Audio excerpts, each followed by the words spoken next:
s'il vous plaît, dire votre numéro d'équipe à la caméra. 6. Vous avez 15 minutes pour la présentation. Je vous montrerai le temps restant à l'aide de cartons aux 7, 4 et 2 minutes, ainsi qu'aux 30 secondes restantes. Je ferai le décompte des 5 dernières secondes avec mes doigts ou les 10 et j'afficherai un carton indiquant la fin de votre présentation. Une période de questions d'une durée de 5 minutes chronométrée suivra. Après les 5 minutes, j'annoncerai la fin de celle-ci. Si vous êtes en train de répondre à une question, veuillez brièvement conclure. Vous ne devez en aucun temps dévoiler la provenance de votre cégep sous peine de disqualification immédiate. Veuillez, s'il vous plaît, rester dans la zone de captation. Je sais qu'il n'y a pas de... Je pense que toi, oui, c'est ça. Il va falloir que tu te rapproches. À tous les observateurs, le silence vous sera demandé tout au long de la présentation et de la période de questions. Si vous désirez applaudir, vous devrez attendre la fin de la période de questions. Vous ne devez en aucun temps dévoiler la provenance de l'équipe qui présente. Aucune entrée ni sortie de la salle n'est permise durant la présentation ou la période de questions. Veuillez éteindre la sonnerie de vos téléphones. J'inviterai maintenant les juges à se présenter et vous pourrez par la suite débuter votre présentation. Bonjour, Frédéric Corin, professeur d'économie et directeur du MBA à l'UQTR. Mathieu Cossette, commissaire industriel chez Innovation Développement économique Trois-Rivières. Emmanuelle Gagné, directrice de considérant d'entreprise Maurice. Marie-Lou Poirier, adjointe administrative et responsable des ressources humaines chez Métafab. Avec Grenier, Charles Paul chez Métafab. Donc, bonjour. La soudure est quelque chose qui, sous deux objets ensemble très solidement, nos solutions et nos préparations sont peut-être le début d'un partenariat ensemble aussi solide que de la soudure. Donc, bonjour, nous sommes la firme OSA Solutions. Je suis Thomas Pellerin et je suis accompagné d'Alex Desnoyers et de Coralie Lepelle. Le mandat que nous avez proposé était de faire un plan d'action et de stratégie pour atteindre vos objectifs selon vos valeurs de votre entreprise, donc selon court, moyen ou long terme. Donc, c'est ce que nous avons fait. Le plan de la séance, nous allons voir l'état de la situation de votre entreprise, les stratégies que nous avons pensées, après ça, les plans pour les ressources humaines, l'inventaire et des entrepôts, du marketing, et on va finir par les recommandations et la conclusion. Donc, tout d'abord, pour ce qui est de l'état de la situation, on va commencer par les forces de l'entreprise. Il y a divers secteurs d'activité dans l'entreprise qui est une grande force. Par la suite, la disponibilité 24 heures sur 7 est aussi une grande force. Ensuite, les employés sont certifiés CWB. Vous pouvez en être fiers, évidemment. La collaboration entre vous et les clients est une très grande force pour votre entreprise. Par la suite, votre positionnement face à la concurrence est très avantageux pour vous. De plus, la détermination de votre actionnaire est très mise en valeur dans votre entreprise. Et finalement, votre entreprise, Métafab, a une grande visibilité au niveau marketing et c'est ça. Par la suite, pour ce qui est des points à améliorer chez Métafab, il y a le niveau de la gestion des employés, un processus décisionnel, le développement des compétences des employés, la communication aussi entre les employés, la gestion des outils et du matériel et pour finir, dans le fond, le taux d'accident qu'on doit mieux gérer. Par la suite, pour ce qui est des opportunités qui s'offrent à vous, ça serait la stabilité. Une belle opportunité est la stabilité de votre de la croissance. Comme l'entreprise est en forte croissance tout au long de votre cheminement, ça fait en sorte qu'il y a de la continuité dans toutes les activités de l'entreprise. Par la suite, vous avez une belle opportunité d'aller chercher du recrutement externe, c'est-à-dire dans les écoles secondaires, dans les formations professionnelles et ainsi de suite. Et puis, la création de cours de qualification des employés, ce qui veut dire de mieux mettre en valeur les compétences des employés. Pour ce qui est des menaces de l'entreprise, la main-d'œuvre est peu qualifiée. De plus en plus,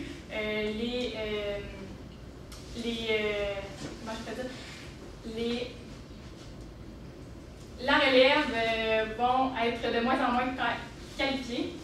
Par la suite, les employeurs externes sont très compétitifs.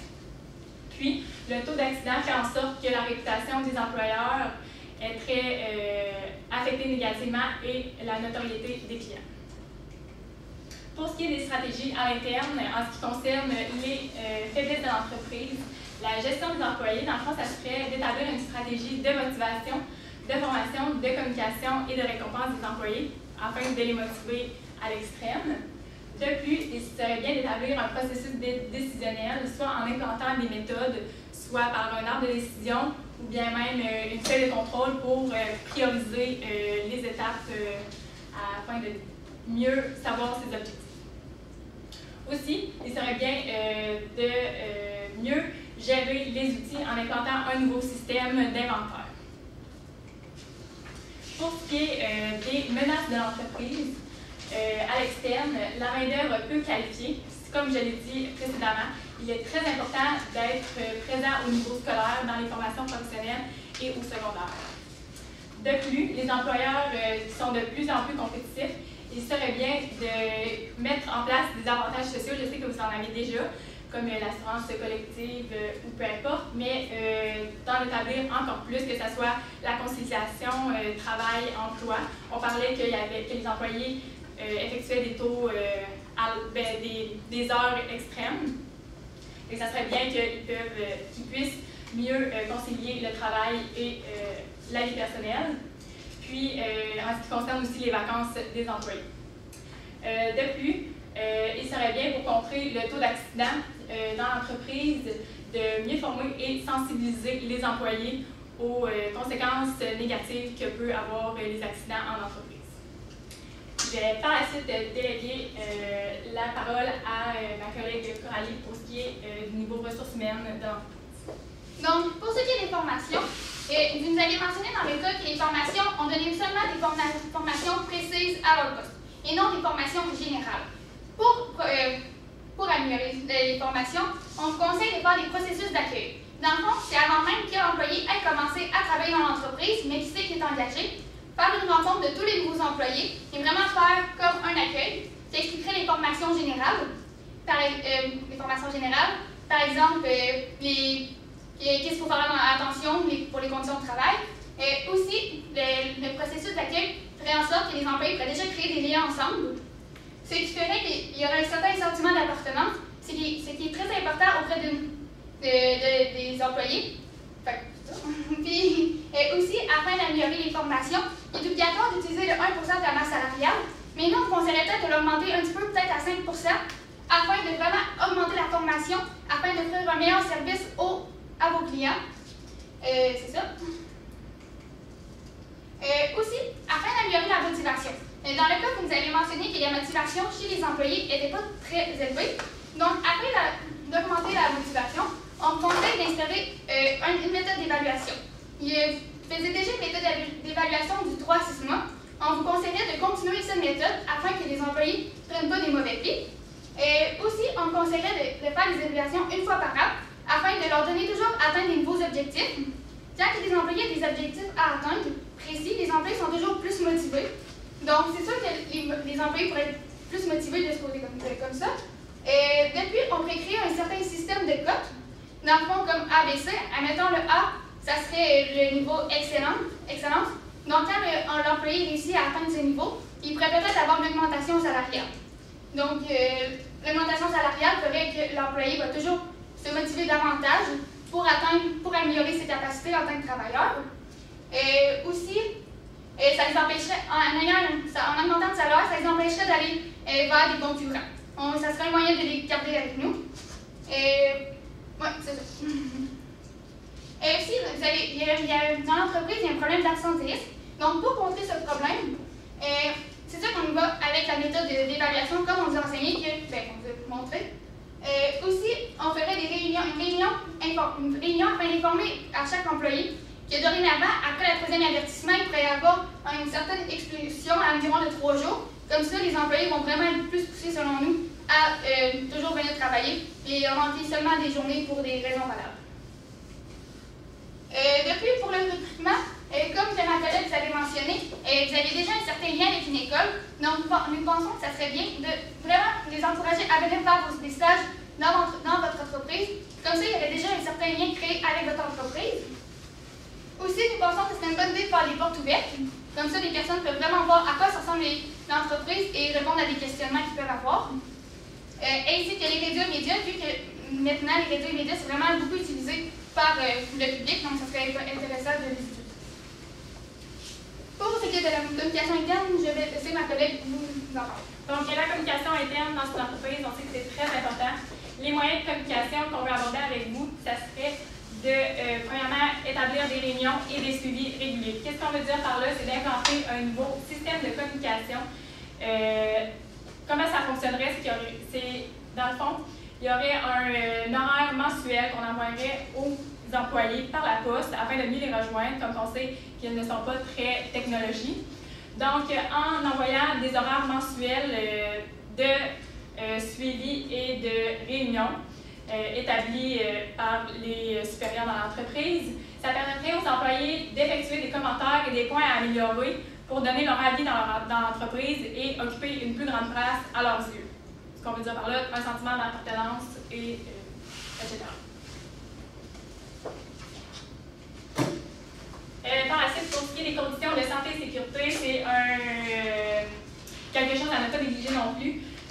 Pour contrôler le taux d'accident, comme j'ai dit précédemment, les formations, c'est important de bien former les employés afin qu'ils connaissent mieux l'environnement de travail des machines et tout.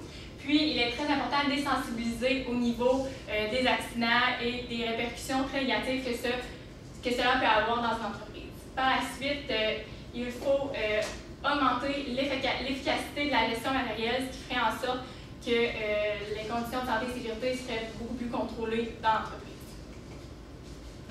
Donc, je vais laisser ma parole à Thomas pour ce qui est de la gestion de l'inventaire. Au niveau de la gestion de l'inventaire, il y avait quelques problématiques. Au niveau des employés, ils faisaient beaucoup d'heures, donc ils faisaient beaucoup d'erreurs aussi au niveau avec les outils. Et les coffres étaient aussi beaucoup dispersés, parfois chez les gens, parfois dans l'entrepôt.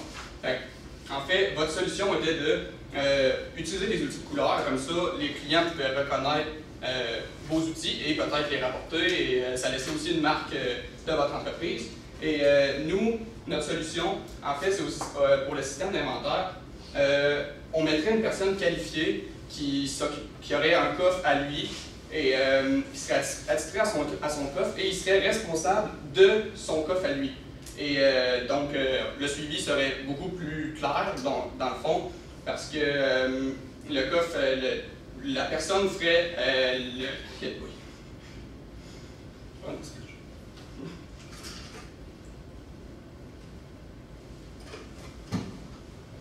le suivi serait plus serré parce qu'il se ferait aux 2 semaines. Donc, la personne qui serait à l'achat des outils, justement, pour avoir vraiment une bonne vue d'ensemble de ce qui reste en inventaire. Pour le marketing. Oui, je vais reprendre la parole. Dans le fond, pour ce qui est du marketing, dans le fond, c'est vraiment important pour une entreprise d'être proche de ses clients. Comme la population de nos jours est de plus en plus avancée technologiquement, c'est vraiment important pour l'entreprise de les rejoindre à ce point-là. On parle ici de médias sociaux, c'est-à-dire Facebook et les sites web qui mettraient en valeur toutes les informations de l'entreprise. Finalement, pour ce qui est des objectifs, nous avons établi des objectifs à court, moyen et long terme. D'abord, pour ce qui est des objectifs à court terme, il y aurait, dans le fond, comme objectif d'améliorer les intérêts de 30 à 40 l'intérêt, je parle des employés évidemment, de 30 à 40 d'ici les 6 prochains mois. Ce qui ferait en sorte que les employés seraient plus motivés, qu'il y aurait plus d'intérêt à venir au travail, que la structure et la communication de l'entreprise seraient beaucoup plus efficaces au niveau de... Par la suite, ce qui mènerait aussi à une meilleure réussite du système d'inventaire de 70 à 80 d'ici 1 an.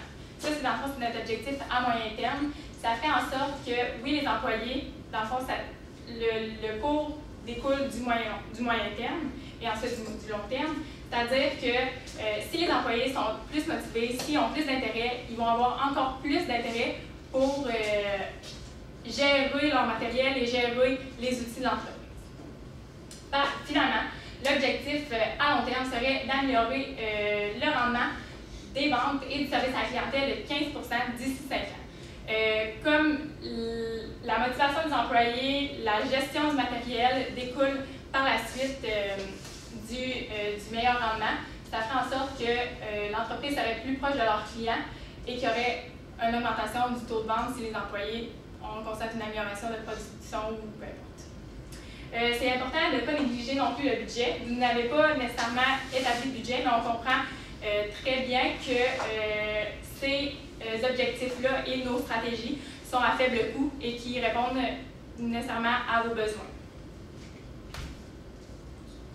Donc, pour les recommandations de l'entreprise, premièrement, la première stratégie qu'il faudrait aborder, ça serait la création de méthodes d'évaluation, comme on s'est répété dans les dernières diapositives, la motivation, l'intérêt des employés. Par la suite, imposer le système d'inventaire aux employés. Et finalement, la dernière recommandation, ça serait le rendement de l'entreprise. Donc, pour conclure, j'espère que nos arguments ont été vraiment très bien perçus pour vous. J'espère que cela va créer un lien entre nous pour le futur. Terminé. Merci.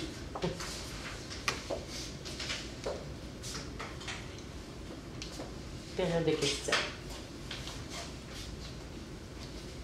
Avez-vous pensé à des balises pour le système de codes sur quoi vous allez vous baser exactement pour établir les codes des employés? C'est certain que c'est un système qui est nouveau. Fait que c'est sûr que, selon nous, il faudrait l'opinion de chaque individu supérieur afin que chaque supérieur soit vraiment d'accord avec le système, puis que c'est vraiment un système qui va englober tous les employés. Donc, c'est vraiment de faire une réunion de tous les employés et ensuite faire les codes selon nos objectifs. Et aussi selon ce qui attendent des employés. Est-ce que ça peut répondre à votre question? Oui. Par rapport à la gestion de l'inventaire, la gestion des outils, l'implantation du nouveau système, est-ce que tu peux m'en parler un petit peu plus? Peut-être parler du couleur, situation des cas, puis une personne attitrée? Mais en fait, pour cette solution-là, votre question c'était? C'est par rapport à la gestion de l'inventaire, c'est pas exactement concrètement le nouveau système. Le système, en fait, c'est qu'il y aurait une personne qui aurait vraiment sa liste d'inventaire de son coffre à lui. Donc, à chaque fois qu'il va faire un travail, quand il revient à la fin de son shift, de son corps de travail, il fait l'inventaire de son coffre pour voir s'il y a vraiment tout. S'il manque quelque chose, il fait ses recherches un peu de son bord. S'il manque vraiment quelque chose et il ne le trouve pas, il le met sur sa fiche et après ça, il va faire vraiment le suivi avec l'acheteur qui va acheter les outils et le gestionnaire d'inventaire. Est-ce que ça serait toujours de son propre coffre ou il y avait un nombre de coffres limité? Bien, en fait, j'ai cru percevoir que vous avez un nombre de coffres limité. Donc, mettons, il y aurait un chef d'équipe qui pourrait s'occuper de tel coffre comme ça. Mettons, quelqu'un qui est beaucoup plus qualifié, qui est plus ancien, donc il pourrait s'occuper de ça. Ça répond à votre question? Oui, merci.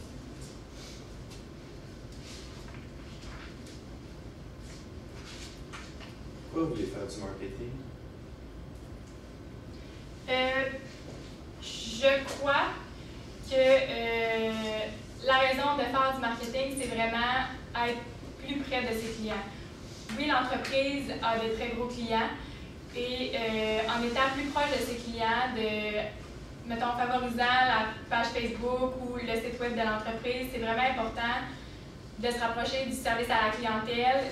C'est en entreprise qu'on n'a pas nécessairement le contact avec le client, c'est-à-dire je vous vends un produit X, une bouteille d'eau, peu importe. Ça fait en sorte qu'en se rapprochant de nos clients, en représentant l'entreprise, ça fait, j'essaie de l'expliquer le mieux que je peux, mais c'est ça, se rapprocher de nos clients, du service à la clientèle, favoriser les relations avec les clients à long terme. Est-ce que ça répond à votre question?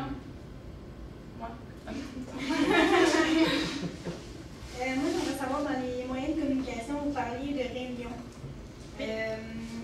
C'est des réunions avec les employés? Oui, si je peux m'avancer. des employés directement avec eux. Oui, il y a beaucoup d'employés.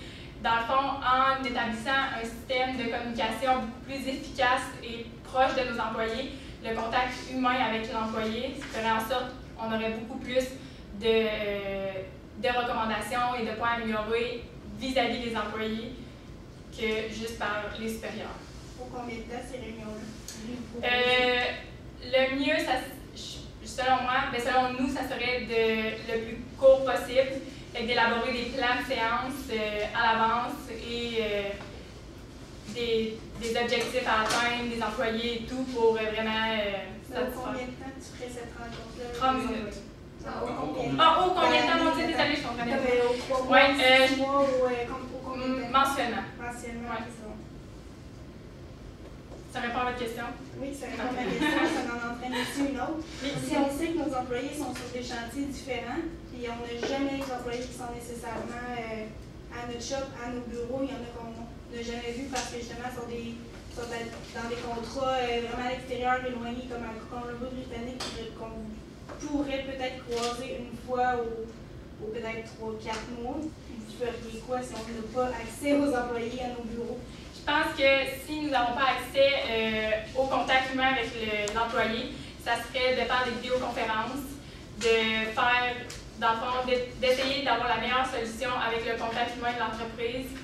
On oublie les courriels, on oublie le téléphone, voir les réactions des employés, comment ils se sentent sur le terrain et qu'est-ce qu'ils veulent vraiment dans l'entreprise, même s'ils sont à longue distance. Ce qui serait toujours mentionnant. OK. Donc environ 30 minutes. 30 minutes par mois avec chacun des employés. Ou plus. Les questions Plus sont terminées. Je me sens tellement mal et puis je m'attends que je la coupe